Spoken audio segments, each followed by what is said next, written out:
Terima kasih Habab Pri dan hadirin jemaah. Assalamualaikum warahmatullahi wabarakatuh. Waalaikumsalam warahmatullahi wabarakatuh. Innal hamdalillah nahmaduhu wa nasta'inuhu wa nastaghfiruh wa na'udzu billahi min syururi anfusina wa min sayyiati a'malina. Faman yahdihillahu fala mudhillalah wa man yudlilhu fala hadiyalah. Asyhadu an la ilaha illallah wahdahu la syarikalah wa asyhadu anna Muhammadan abduhu wa rasuluhu la nabiyya ba'dah. Allahumma shalli wa sallim wa barik ala nabiyyina Muhammad wa ala alihi wa ashabihi wa man tabi'ahum bi ihsanin ila yaumil qiyamah. Wala haula wala quwata illa billah. Amma ba'du. Para alim, para ulama, para sepuh bini sepuh yang saya muliakan, wabil khusus Abah Pri dan seluruh Bapak Ibu yang tidak bisa kami sebutkan satu persatu tanpa mengurangi rasa hormat saya, dan seluruh jamaah sekalian, dan tentu juga kaum muslimin dan muslimat rahimakumullah. Kita bersyukur kehadirat Allah Subhanahu wa taala, diberikan sehat walafiat dan mudah-mudahan senantiasa sehat sekeluarga, dan diberikan kecukupan, kebahagiaan serta harapan selamat dunia sampai akhir zaman. Amin ya rabbal alamin. Dan tentu dalam kajian ini kita melanjutkan pada pertemuan yang lalu, di ayat yang pertama sampai kelima Allah Subhanahu wa taala mengajak kita, ya, flashback untuk kembali merenungkan asal usul kita. Jadi betul yang disampaikan Abah Pri tadi bahwa manusia ini memang tidak punya apa-apa, ya, bukan berarti apa-apa, tentu tanpa kuasanya Allah Subhanahu wa taala. Maka ucapan yang sangat berharga yang nanti menjadi tanaman surga, kata Rasulullah, adalah ucapan la haula wala quwata illa billah. Karena memang tidak ada daya dan upaya dan kekuatan melainkan atas izin Allah Subhanahu wa taala, termasuk pertemuan kita, muwajah kita di Jumat yang barokah di pagi hari ini. Insyaallah dengan barokahnya hari Jumat, ya, Sayyidul Ayyam, kita dijadikan oleh Allah menjadi umat yang terbaik, yang tahu sangkan paraning dumadi, ya, diciptakan dari apa, untuk apa, dan akan kembali kemana. Disitulah yang kemudian kita akan mengetahui siapa diri kita, dan lalu insya Allah tahu siapa sang pencipta kita. Maka di awal pertama kali kita disuguhi oleh Allah Subhanahu wa taala dengan firman Iqra bismi rabbikal ladzi khalaq, ya, suruh membaca, ya, tentang penciptaan kita, tentang penciptaan segala fasilitas yang ada, tentang sarana prasarana yang kita nikmati di dunia, yang tentu semuanya ini hendaknya menjadi mazra'atul akhirah, menjadi tempat bercocok tanam yang nanti kita panen di hari kiamat yang akan datang.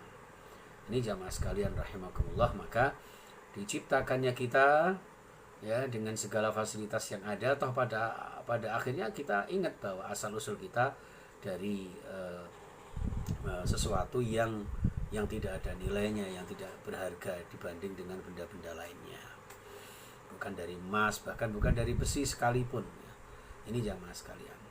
Maka ketika terjadi musibah-musibah itu, ya, itu sebetulnya pengeling kangge kula jenengan bahwa manusia ini kan sering lupa diri, bahkan lupa daratan katanya anak-anak, ya. Itu maka ada beberapa ujian seperti di Lampung misalnya, ya, dulu, karena kita supaya tidak lupa asal kita dari tanah Lempung misalnya. Nah, untuk itu kita rajin ibadah. Maka sekarang ini ada erupsi di Semeru. Kenapa Semeru? Bisa jadi ini ibroh bagi kita. Semeru, ya, aja sampai senengane mangan turu, seperti itu. Nah, punten ini saya sering otak-atik matuk, dan tentu ya dikaitkan dengan firman Allah Subhanahu wa taala. Nah, jamaah sekalian rahimakumullah, beberapa item kesimpulan pertemuan yang lalu tentang Iqra ayat 1 sampai 5, betapa perjuangan Rasulullah Subhanahu wa taala untuk mendapatkan wahyu yang pada akhirnya kemudian dinobatkan mendapat SK kerasulan yang berdasarkan Al-Qur'an. Nah, untuk itu ajaran Rasulullah adalah agar kita dapat mengetahui eksistensi kita sebagai manusia. Jangan sampai kita kemudian menjadi orang-orang yang terlupakan ya dari apa yang kita miliki, karena semua yang kita miliki hanyalah milik Allah. Kita mendapatkan titipan. Mudah-mudahan kita amanah membawa titipan ini, mulai dari pemberian Allah sampai nanti ditagih kembali oleh sang pemberi amanah. Nah, jamaah sekalian rahimakumullah, maka ayat ke-6 dan ke-7 ya, ini peringatan buat kita. Jadi tiba-tiba Allah berfirman, kalla innal insana layatgha. Setelah Allah berfirman panjang lebar, Iqra bismi rabbikal ladzi khalaq, khalaqal insana min 'alaq, Iqra wa rabbukal akramul ladzi 'allama bil qalam, 'allamal insana ma lam ya'lam. Allah yang mencipta, Allah yang mengelola, Allah yang mengasuh, Allah yang mengajari, Allah yang memberikan segala sesuatu yang kita butuhkan. Bahkan Allah pula yang hakikatnya wallahu khalaqakum wa ma ta'malun, yang menciptakan kita, yang menciptakan gerak-gerik kita, semuanya dari Allah Subhanahu wa taala. Namun karena manusia ini sering lupa tadi itu ya, maka di sini kalla ya, jangan sampai ya, sama sekali tidak. Ya, jadi sama sekali tidak kalau sampai manusia itu merasa semuanya serba ada. Innal insan ya, sesungguhnya manusia. Jadi ingat Bapak Ibu yang saya muliakan, di dalam Al-Qur'an sering terjadi kalimat dalam mengartikan manusia itu ada tiga item ya, tiga bahasa, tiga kalimat, tiga kata. Ada al-insan, ada al-bashar, dan ada an-nas ya, qul a'udzu birabbin nas misalnya ya kan. Kemudian al-bashar ya, al-bashar itu juga artinya manusia. Nah, kalau al-bashar itu manusia dalam arti fisik semata, dalam konteks lebih cenderung kepada sifat individualistisnya. Jadi sifat fisiknya, kegantengannya, kecantikannya, ya bentuk-bentuk penciptaan zahiriahnya. Lalu an-nas, kalau an-nas itu sudah kembali kepada makhluk sosial. Jadi di samping menyadari sebagai individu yang bagaimana, seperti apa, an-nas juga harus menjadi orang yang menyadari diciptakan Allah untuk at-tauhid ya, menyatu dengan Tuhannya dan menyatu dengan sesama makhluknya. Itu seperti itu. Nah, sedangkan al-insan ini biasanya secara menyeluruh lil istighraq ya, untuk universal ya, integral. Jadi segala aspek kehidupan manusia, segala karakteristik manusia yang tentu bermacam-macam ini jemaah sekalian ya. Ini subhanallah luar biasa. Maka di sini kebanyakan, nah dari situ al-insan itu kebanyakan, wal asri innal insan, nah, jadi seperti itu. Jadi semua manusia ini pada umumnya ya, merugi. Nah di sini sekali-kali tidak orang yang merasa bahwa dirinya lebih hebat, dirinya lebih kaya, dirinya lebih berkuasa dan seterusnya, ternyata sekali-kali tidak. Innal insan itu menunjukkan bahwa semua manusia itu kebanyakan layatgha. Layatgha itu ya lacut, ya suka durhaka, suka ingkar, ya melampaui batas, ya suka berlebihan. Jadi kalau memang kaya ya biasa, kaya yang biasa kita hadapi dengan semua ini sebagai amanah Allah. Tapi kalau kebanyakan manusia biasanya punya kelebihan, pangkat, jabatan, ilmu pengetahuan, wawasan, ya itu sudah melampaui batas sudah, ya. Ini sering terjadi. Maka di sini ar-ra'ahu staghna ya. Ar-ra'ahu staghna. Jadi banyak manusia itu yang merasa serba merasa serba cukup. Ya, merasa serba cukup. Jadi manusia itu wah, makanya kan ada beberapa sampai bercermin ya. Maca ya dan sebagainya. Maca sing pantes ya kan. Udah nih deres, kemudian nyambel pedes, kemudian ya itulah manusia. Jadi suka melampaui batas. Anak-anak saya, istri-istri saya, suami-suami saya, kita lupa bahwa semua itu adalah milik Allah. Sampai ada yang mungkin kemarin sudah saya singgung ya tentang kepemilikan kita. Sampai ada yang mengatakan, saya tanpamu apalah arti hidup ini, misalnya kayak gitu kan. Wahai kakanda, saya tidak bisa hidup tanpamu. Ini sudah melampaui batas itu. Sudah melampaui batas. Jadi ar-ra'ahu istaghna, merasa sudah cukup, merasa sudah kaya, merasa sudah sehingga kadang-kadang melampaui batasnya itu mengesampingkan konsep ketuhanan. Ya, jadi mengesampingkan keterlibatan Allah kepada aspek kehidupan.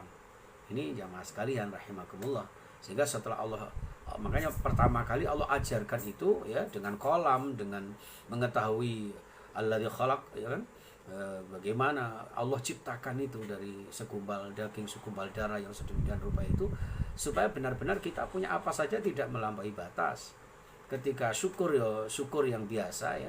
Ketika kaya kita hadapi kekayaan itu dengan bersahaja, ketika miskin ya kita hadapi dengan sabar dan tabah dalam menghadapinya, sehingga tidak melampaui batas, tidak berlebihan. Ya, kalau Roma Irama mengatakan manusia itu suka sungguh terlalu gitu kan. Terlalu karena merasa cukup itu tadi. Ini jamaah sekalian rahimakumullah. Maka di sini dari sekian ayat sampai ayat ke-7 ini kesimpulannya ya manusia itu makhluk yang tentu dihiasi dengan kesenangan ya. Zuyyina lin-nas hubbus syahawati minan nisa wal banin wal qanatiril muqantarati wal dhahabi wal fiddah. Ya, manusia itu dihiasi dengan kesenangan wanita ya, atau lawan jenisnya, kesenangan kepada putra-putrinya, anak-anak cucunya. Ya, sampai-sampai Allah mengingatkan kepada kita ya. Jadi ya ayyuhalladzina amanu la tulhikum amwalukum wala auladukum an dzikrillah. Jangan sampai karena kita sibuk dengan kesenangan duniawi kita, dengan bercengkerama, bersukaria dengan putra-putri dan keluarga kita, lalu melupakan ingat Allah ya, melupakan untuk beribadah kepada Allah. Itu sifat sifat kita senang ya, kesenangan duniawi ini yang kadang-kadang melupakan manusia itu sehingga suka melampaui batas. Manusia juga punya sifat jahat ya, Masya Allah ya, punya sifat jahat ya. Kadang jangankan orang lain, kadang keluarganya sendiri aja disakiti ya. Kita nggak pernah lihat itu yang namanya harimau makan anaknya sendiri ya. Binatang itu punya naluri-naluri peri kemanusiaan yang luar biasa ya. Ada manusia ini Masya Allah ya, sampai anaknya sendiri, kadang orang tuanya sendiri, na'udzubillah ya, bahkan santrinya sendiri mengaku sebagai astagfirullah ya. Ini berbagai macam karakteristik manusia. Angkuh, takabur, padahal tahu angkuh itu miliknya Allah. Maka pertama kali diingatkan kan iqra bismi rabbikal ladzi khalaq, khalaqal insana min alaq. Min alaqin ini yang harusnya kemudian menghilangkan rasa kesombongan, keangkuhan kita, melampaui batas ya, melihat dirinya telah berkecukupan. Wah ya, apa ngaji barang itu, ngaku lebih pinter, ngapain kerja, saya sudah kaya, ngapain saya ini dan seterusnya. Ini yang kemudian kalla innal insana la yatgha lahu istaghna. Nah, maka Allah mengancam orang seperti itu, diancam oleh Allah Subhanahu wa taala ya, di dalam ayat yang ke-8 ini. Inna ila rabbika ruj'a. Ingat ya, apapun yang kita miliki, sebanyak apapun yang kita punya, memang semua itu milik Allah. Hakikatnya kita nggak punya apa-apa. Atau pada akhirnya ya inna ila rabbika ruj'a. Sesungguhnya ya, benar-benar nanti ya semuanya akan kembali kepada Allah. Ya, ila rabbika ar-ruj'a ya, kepada Tuhanmu lah ar-ruj'a ya. Ar-ruj'a itu kembali ya, tempat kembali, waktu kembali ya, jiwa-jiwa yang kembali itu ar-ruj'a ya, ruj'a. Makanya orang Jawa itu kalau merejengi buah mangga, buah ini Bu Titin ya, atau Bu Catur ya, itu namanya, terus dikasih sambal manis-manis itu, rujaan ya kan. Rujaan itu dari kata rujaan itu ya akhirnya kembali sama-sama happy gitu. Jadi menghilangkan kepenatan apalagi menghadapi mahasiswa yang bandel misalnya ya, atau mungkin ya namanya orang serawung dengan orang lain misalnya, itu ya itu di freshkan dengan rujaan. Nah, rujaan itu menggambarkan kepada kita toh semuanya akan kembali dengan bermacam-macam buah-buahan yang diaduk di dalam cowek itu, pada akhirnya kembali kepada masing-masing. Ini ya ada buah mangga, ada buah apa itu, pepaya dan sebagainya, itu seperti itu. Itu filosofi wong Jawa itu penuh dengan makna itu yang sering saya sampaikan. Maka di sini inna ila rabbika ruj'a. Kenapa tidak inna ilallahi ruj'a?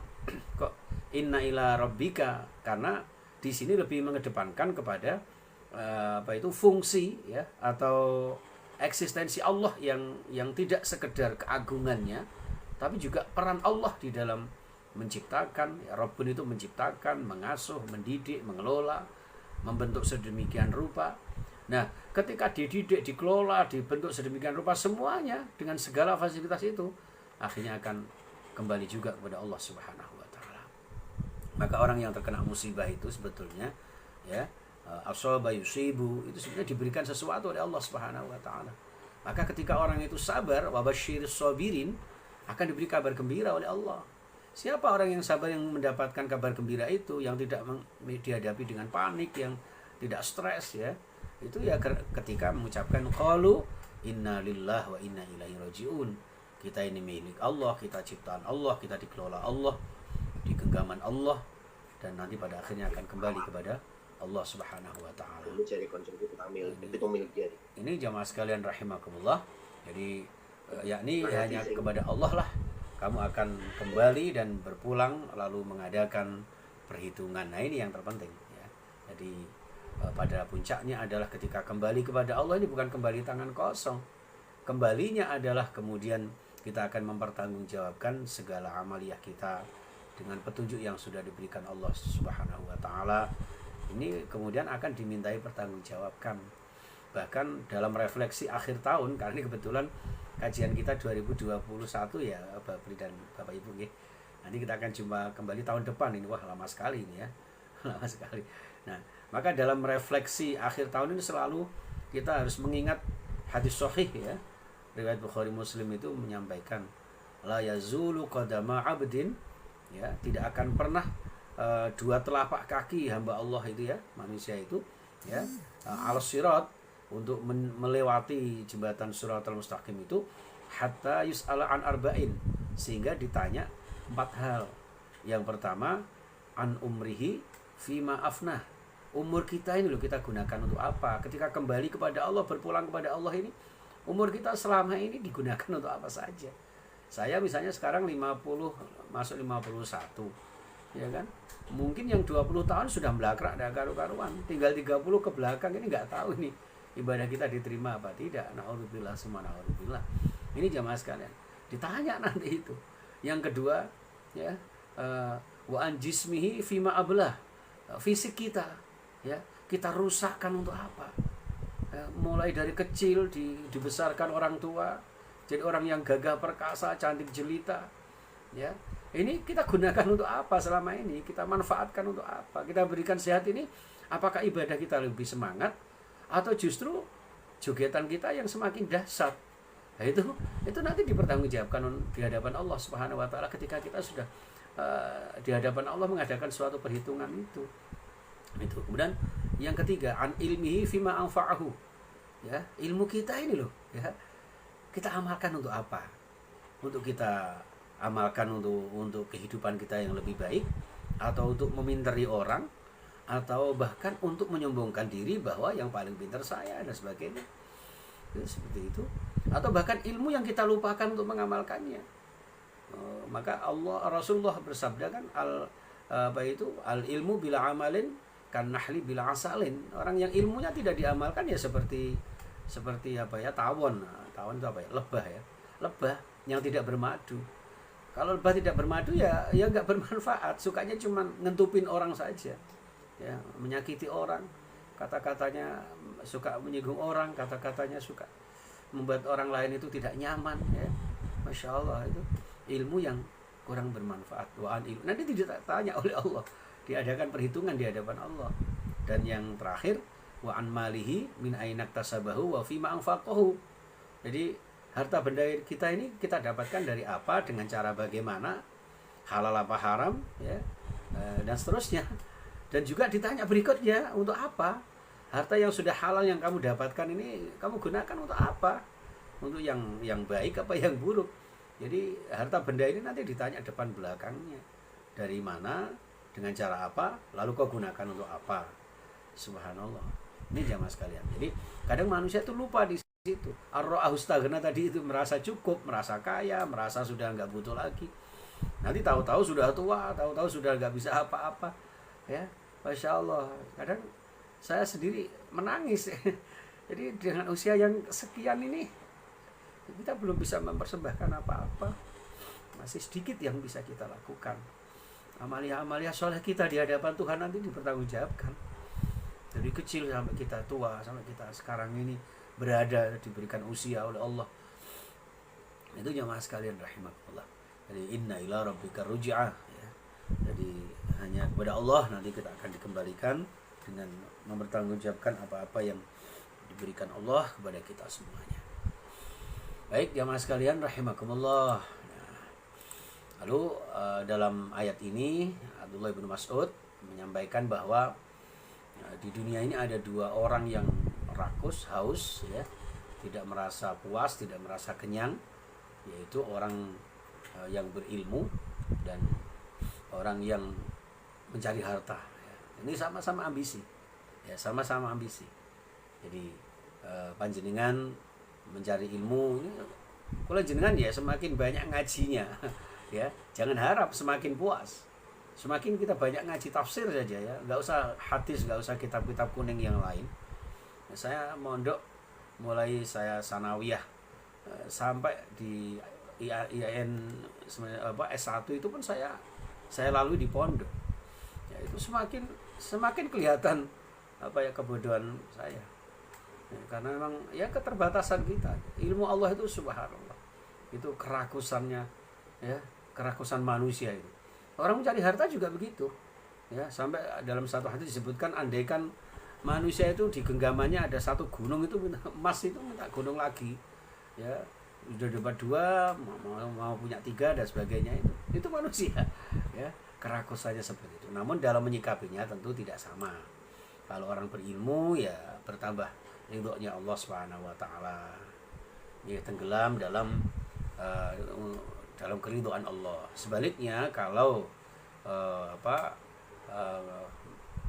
ambisi terhadap duniawi, nah ini yang bisa jadi membuat dia melampaui batas, ya, seperti yang difirmankan Allah yang dibacakan oleh Abdullah bin Mas'ud ini.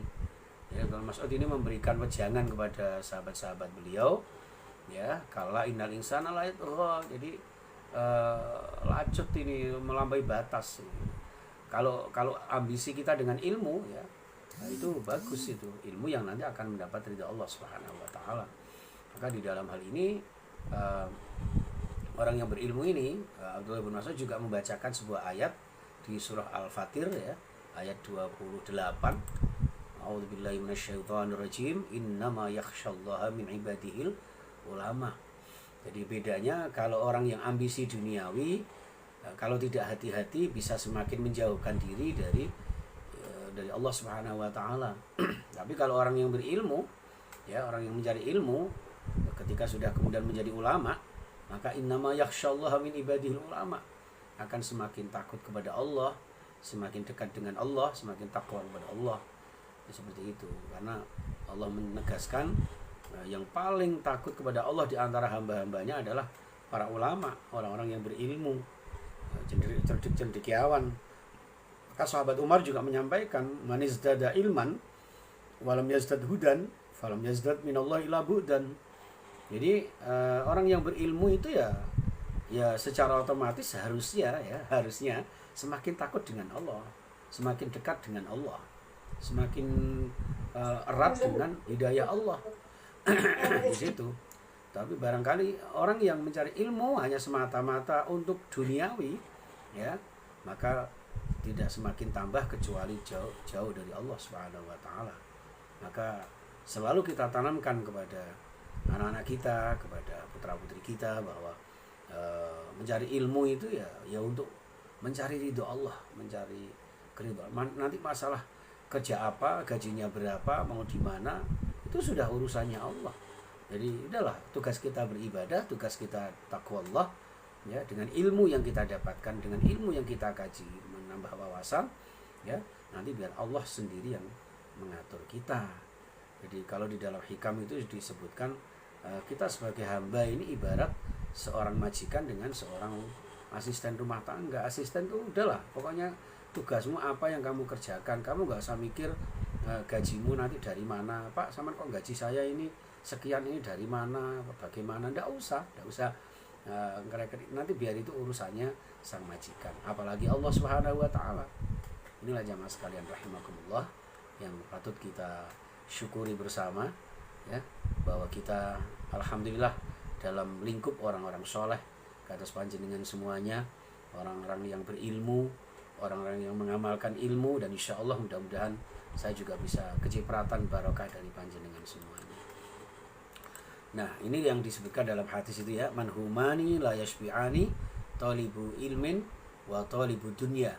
Jadi yang tadi disampaikan oleh Abdullah bin Mas'ud ini selaras dengan riwayat yang lain bahwa ada dua golongan manusia itu yang haus, tidak pernah kenyang, tidak pernah puas terhadap apa yang dia cari, yaitu pencari ilmu dan juga orang yang mencari duniawi. Nah, di sini kemudian Allah menegaskan ara'aital ladzi yanha 'abdan idza shalla.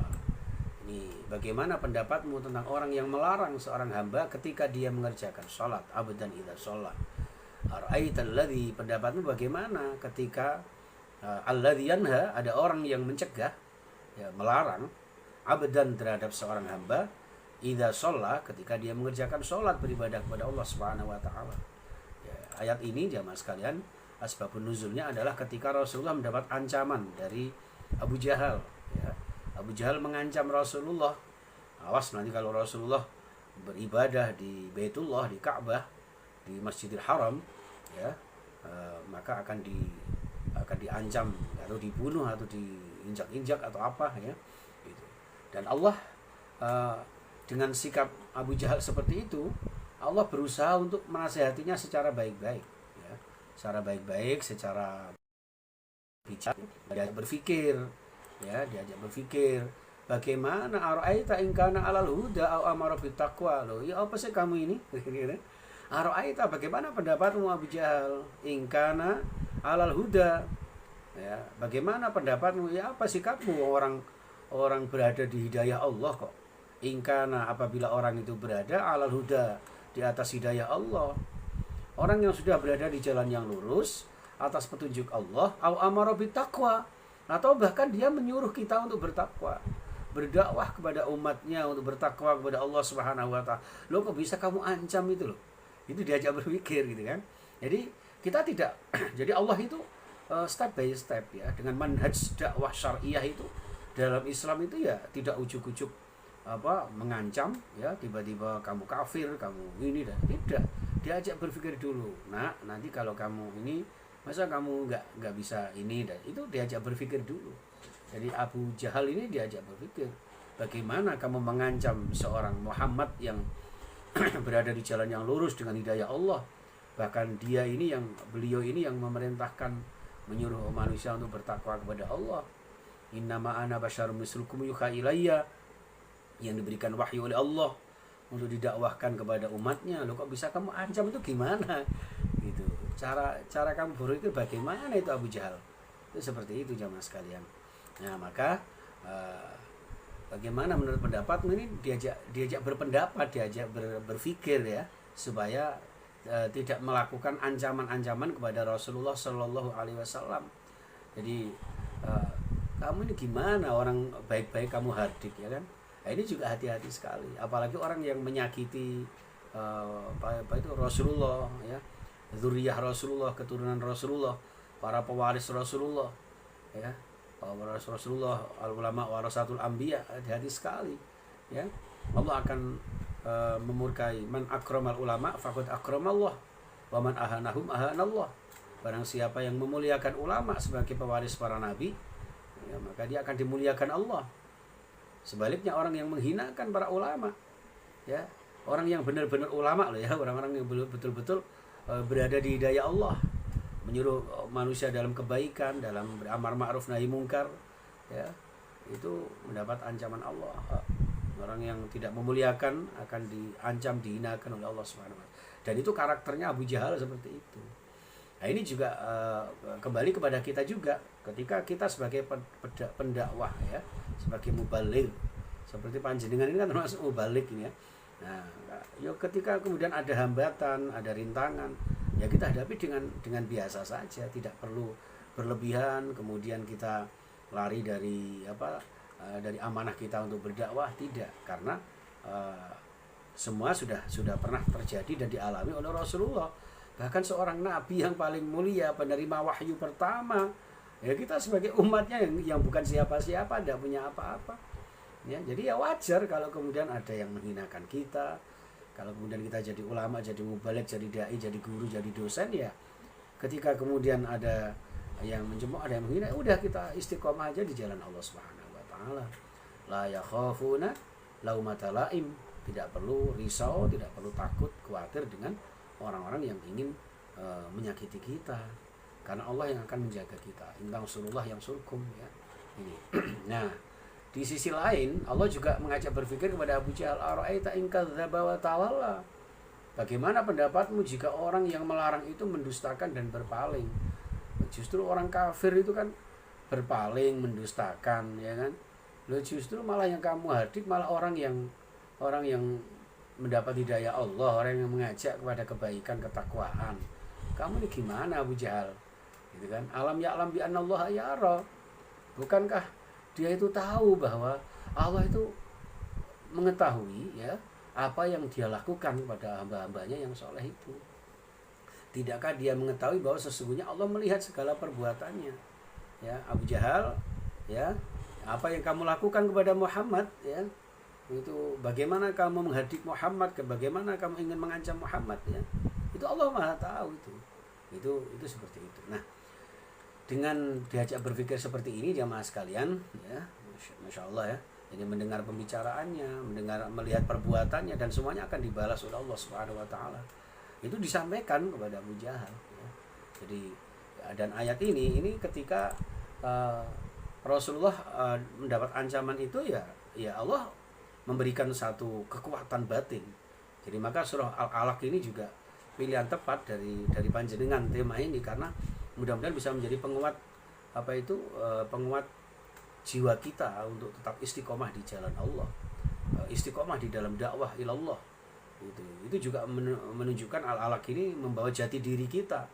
Apapun orang membicarakan tentang kita punya jati diri sebagai seorang mukmin, sebagai orang yang berusaha menjadi lebih baik dan lebih baik lagi. Itu seperti itu. Jadi tidak seperti Abu Jahal yang kemudian diperingatkan dan diancam oleh Allah Subhanahu wa taala karena diajak berpikir sudah tidak bisa lagi, jamaah sekalian, ya.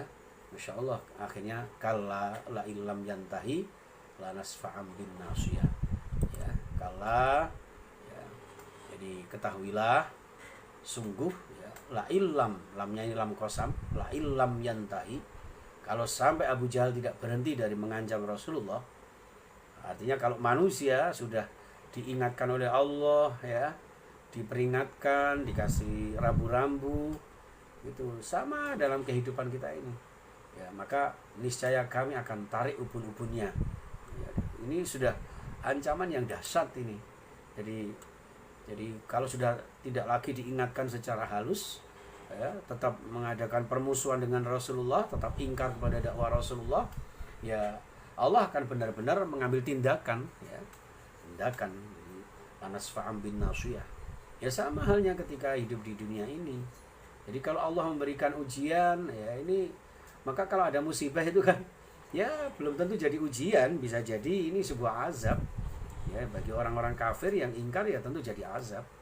Kalau kita mungkin ada kemaksiatan kita, ada kelalaian kita, ya musibah ini ya menjadi peringatan. Jadi diajak berdialog dengan Allah melalui alam. Insya Allah gunung sebesar itu yang notabene menjadi pasak bumi. Kemarin saya ketika ke Lumajang itu, Masya Allah, Subhanallah, ya, tidak ini yang kita bayangkan, itu ngeri sekali seandainya kita yang terkena itu, Masya Allah. Dan itulah yang kita rasakan. Dan kita yang diberikan keselamatan, kenyamanan, keamanan oleh Allah, ya ini mudah-mudahan masih diberikan kesempatan oleh Allah ya untuk menghentikan perbuatan-perbuatan jahat kita, kembali kepada jalan Allah ya, benar-benar kita meraih barokah Allah dengan keimanan ketakwaan kita. Walau anna ahlal qura amanu wattaqaw la fatahna alaihim barakatim minas sama'i wal ardh. Jadi kalau kita panjenengan semua penduduk negeri ini, kota Surabaya dan Indonesia beriman bertakwa ya, Masya Allah, Allah buka barokahnya ya, keberkahan, kebaikan baik yang turun dari langit maupun yang bersumber dari bumi gitu. Tapi sebaliknya walakin kadzabu ya fa'akhadnahum, kalau banyak manusia yang mendustakan ya tentu akan diberikan azab oleh Allah ya. Jadi gak segan-segan Allah memberikan azab kepada mereka. Nah di sini ketika diingatkan oleh Allah dengan peringatan-peringatan secara halus itu, Abu Jahal tetap tidak mau berhenti. Maka lanas fa'am bin nasiyah ya, lanas fa'am bin nasiyah, terus apa itu, nasiyatin kadzibatin khati'ah. Jadi Allah akan mengambil ubun-ubunnya itu ya. Jadi bagi orang kadzibatin khati'ah, jadi mengambil ubun-ubunnya ya, ini bentuk siksaan Allah yang dahsyat itu karena kedurhakaan itu. Nah ketika mendapat siksa itu ya tentu wajar, kadang-kadang manusia itu mencari bolonya, mencari golongannya, falyad'u nadiyah ya, maka tentu dia akan memanggil-manggil saudara-saudaranya, teman-temannya ya, yang dulu disekutukan dengan Allah, bahkan sampai segitunya ya, siapa dulu yang bersama saya, siapa dulu yang kompromi dan bersekongkol dengan saya, itu dia memanggil itu ya. Jadi kaumnya dipanggil, kerabatnya dipanggil ya. Jadi tapi kalau sudah demikian ya, la yang fa'u malu wala banun, sudah tidak bermanfaat lagi harta benda sebanyak apapun ya, dan juga anak-anak keturunan kita berapapun ya, tidak bisa bermanfaat kepada kita kalau kita sudah pada waktunya.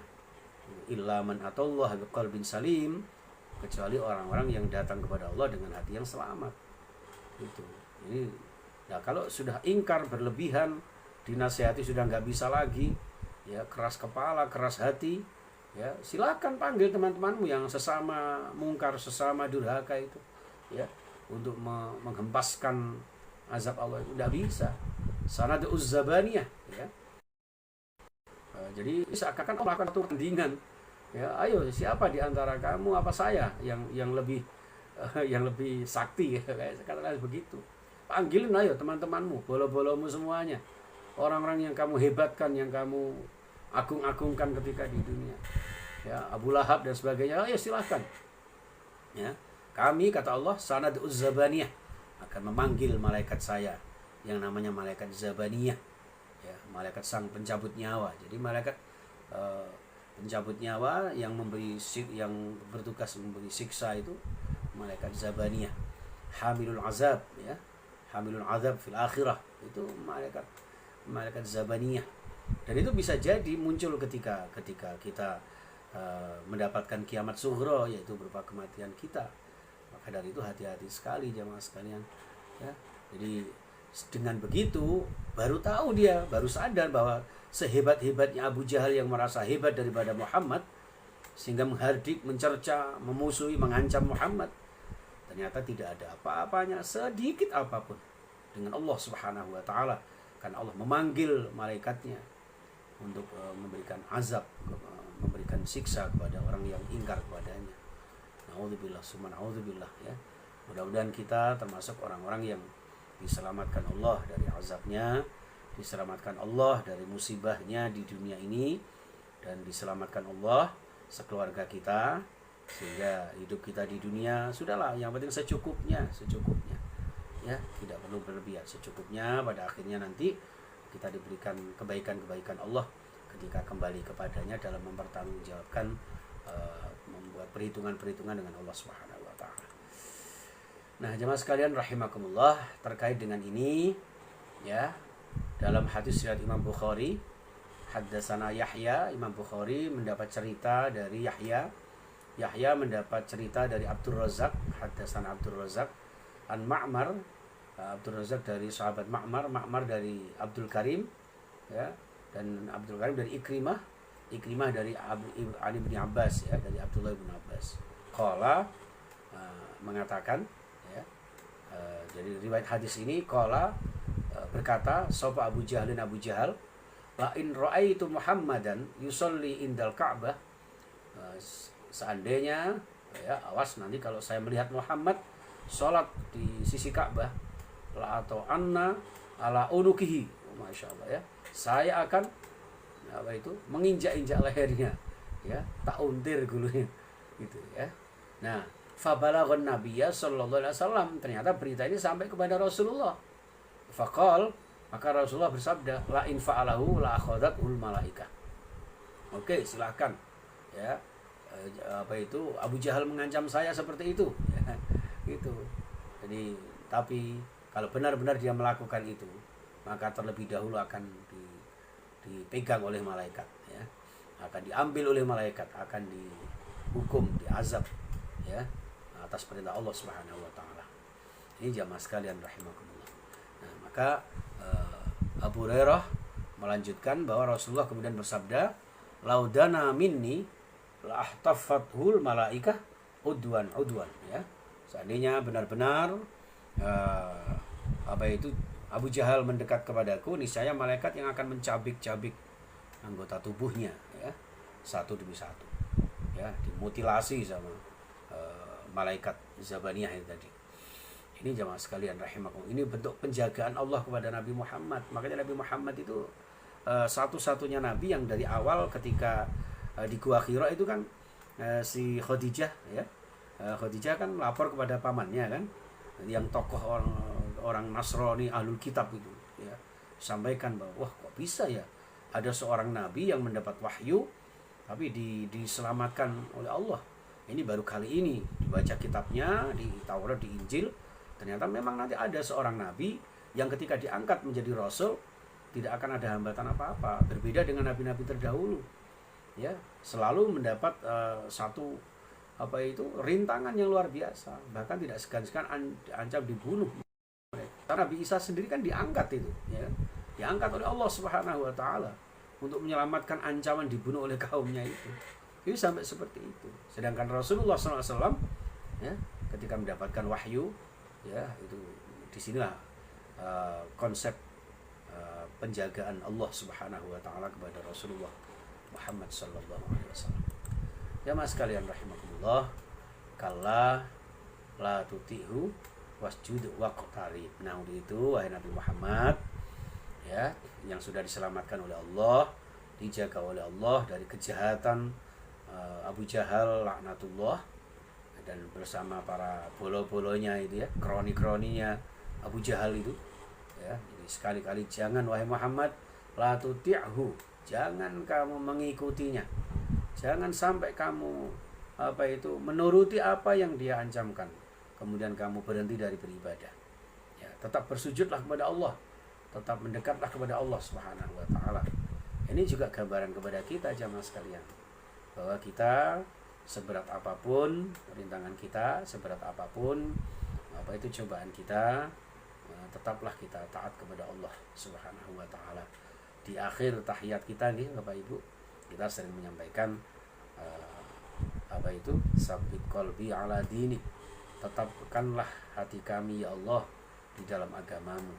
Situasi, kondisi, pandemi belum berhenti, musibah di sana sini, jangan sampai mengendorkan kita untuk tetap taat kepada Allah, ya, tetap bersujud, beribadah, bertasbih, bertahmid, bertakbir, ya, membaca kalimat-kalimat thayyibah, dan juga tetap dekat dengan Allah. Jangan jauh-jauh dari Allah. Ya, kemanapun, dimanapun, ya, itu. Masa kita kalah sama Evi Tamala, ya, ibu-ibu, ya, kayak gitu. Kemanapun aku, itu kan ada namamu dan sebagainya. Itu dialihkan aja kepada Allah. Kemanapun, dimanapun, Allah Subhanahu wa taala ada di dalam diri kita. Jadi zikir, alladzina yadhkuruna Allah qiyaman wa qu'udan wa 'ala junubihim wa yatafakkaruna fi khalqis samawati wal ardh rabbana ma khalaqta hadza batila. Jadi zikir kepada Allah, ya, ini yang dicontohkan Rasulullah SAW, ya. Jangan kamu patuh kepada orang yang melarang kamu. Ya, rutinitas istiqomah ibadah kita, istiqomah kajian kita. Ya, tentu banyak rintangannya. Terus saja, terus istiqomah walaupun sedikit, ya. Perbuatan yang terbaik kata Rasulullah adalah istiqomah wa in qalla, walaupun hanya sedikit. Baik sedikit materinya maupun sedikit ilmu yang saya punya, atau bahkan sedikit pesertanya barangkali. Oke, ini maka dari itu jamaah sekalian, untuk lebih memperbesar audiensi kita, lebih banyak yang menikmati ilmu yang panjenengan prakarsai ini, maka saya berkali-kali mohon izin kepada Bapri untuk kemudian kami tayangkan di media sosial kami, dan responnya luar biasa Bapak Ibu. Jadi bahkan ada beberapa yang menunggu ini, yang tidak bisa lewat Zoom, mereka bisa menyaksikan di Instagram, di Facebook kami. Jadi dipersiapkan oleh anak-anak kita untuk yang lebih pandai dalam teknologi.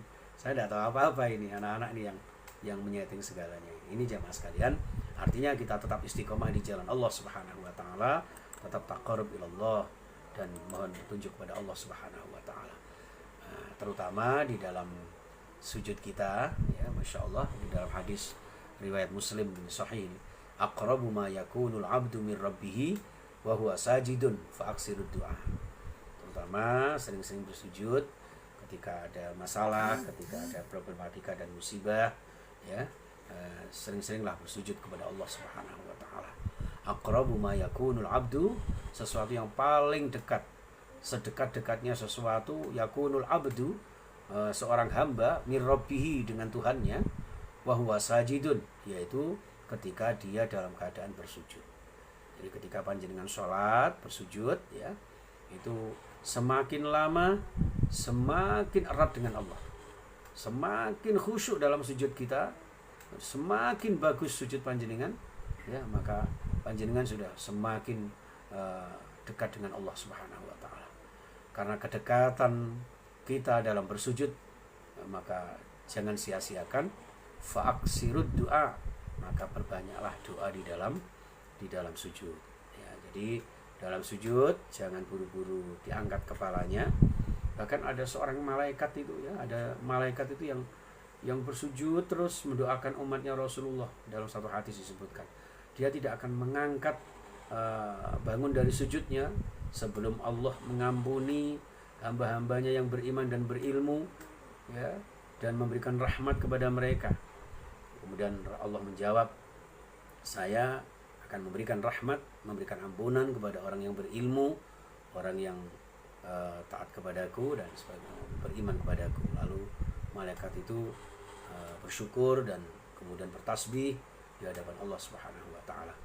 Nah, mudah-mudahan jemaah sekalian, kita termasuk golongan dari hamba-hamba Allah yang mendapat rahmat Allah, mendapat doa-doa dari para malaikat Allah Subhanahu wa taala, dan kemudian semakin ringan kita beribadah, ya, semakin ringan kita bersujud kepada Allah, dan semakin istiqomah kita taat kepada Allah, sehingga hidup kita akan menuai bahagia fid dini wad dunya wal akhirah.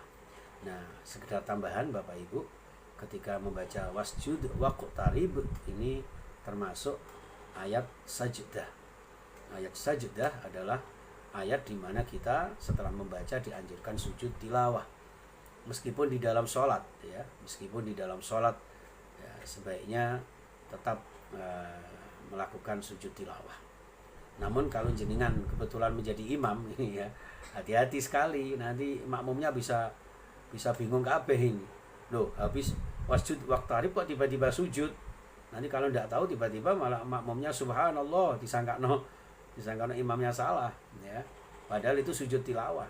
Setelah selesai sujud tilawah, membaca sajada wajhiyya lilladzi khalaqahu wa sawwarahu fa ahsana suwarahu, ya, wa tabarakallahu ahsanul khaliqin, ya, membaca itu lalu berdiri lagi, berdiri kemudian baru rukuk dan seterusnya.